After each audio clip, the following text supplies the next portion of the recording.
no coiners, pre-coiners, new coiners, shit coiners, wage slaves, debt slaves, Bitcoiners of all descriptions. This is Daniel from the Bitcoin Citadel, day 7 of Citadel Summer.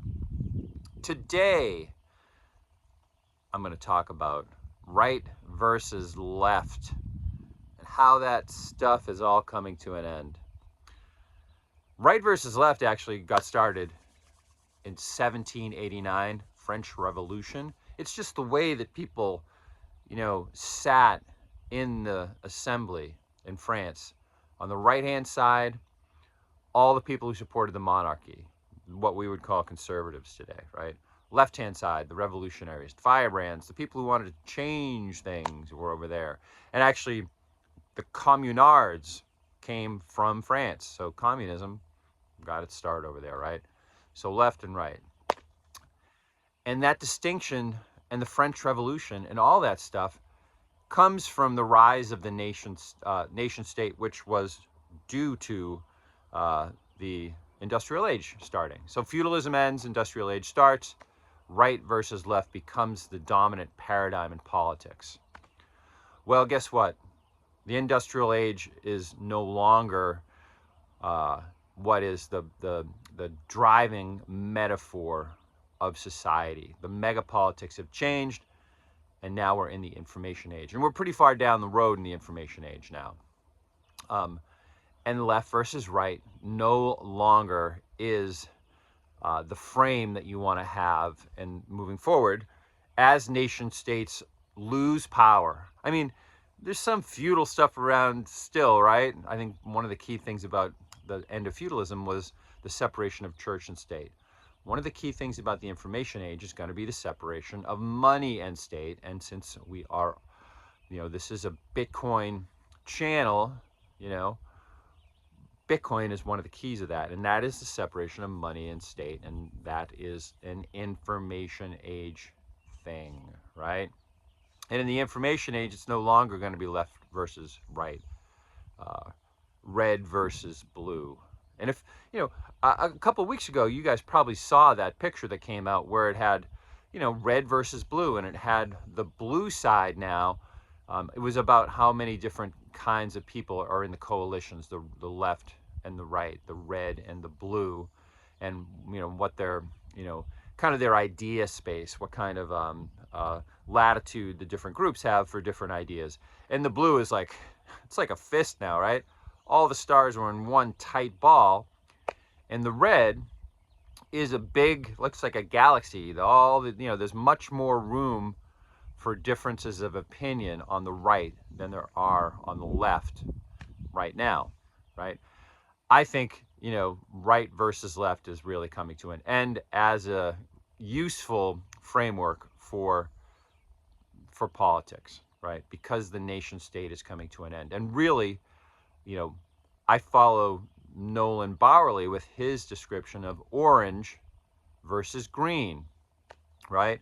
Think of it more as an up versus down, right? Orange, obviously, is Bitcoiners,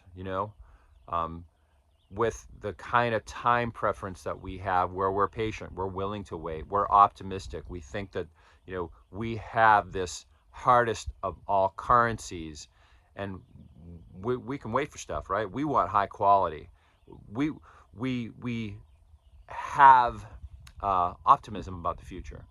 Whereas on the green side, they're so panicked and worried about climate change and about identity politics, and every little thing has to be, in line with this ideology that they've created, right?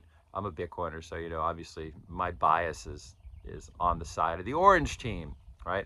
But one of the things I think that is an upshot of it, when you look at it through the right versus left lens, instead of the orange versus green, right now, that red team in the United States, what would be on the right, appears to be, expanding as far as what kinds of ideas they allow. But I think that's really because, a lot of orange people have left that narrow more narrow-minded blue side. You know, that's where I came from originally, right? And it's not that we've gone to the right politically necessarily. It's just that that right-left paradigm no longer serves us, and that closed-mindedness of the left, the blue team, isn't enough for us anymore. We're really not. I'm not a Republican. I'm not on the red team. You know, I'm on the orange team. That's me, Team Bitcoin. So, you know, low time preference, quality goods, self-sovereignty, freedom. These are all things that are Team Orange things, right? And those are things, if you follow the sovereign individual frame, that have more to do with the end of the industrial age, the rise of this new information age, and how things are going to shake out, right? More sovereignty for individuals who are willing to take that chance and take on that responsibility. And as Bitcoiners, that's our inheritance. That's the team that we're on. And the cool part about it is Bitcoiners don't have to agree about everything, right? You don't. We agree about Bitcoin, right? And we think Bitcoin fixes a lot of things in this world, right? I just had a conversation with a Bitcoiner recently. We had it.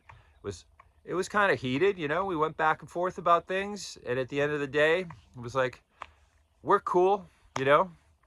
We don't agree about this thing, and it wasn't a little thing either, you know. We don't agree about this, but hey, we can agree to disagree. I wouldn't say we were enemies, right? But Bitcoin really is for enemies. You can be enemies and still share the best money in the world and know that this is going to change the system. It's going to change the system, change the world, right, in profound ways.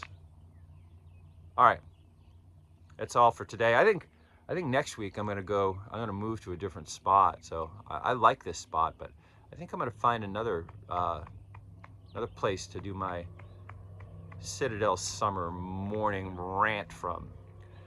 Take care, everybody. Talk to you tomorrow.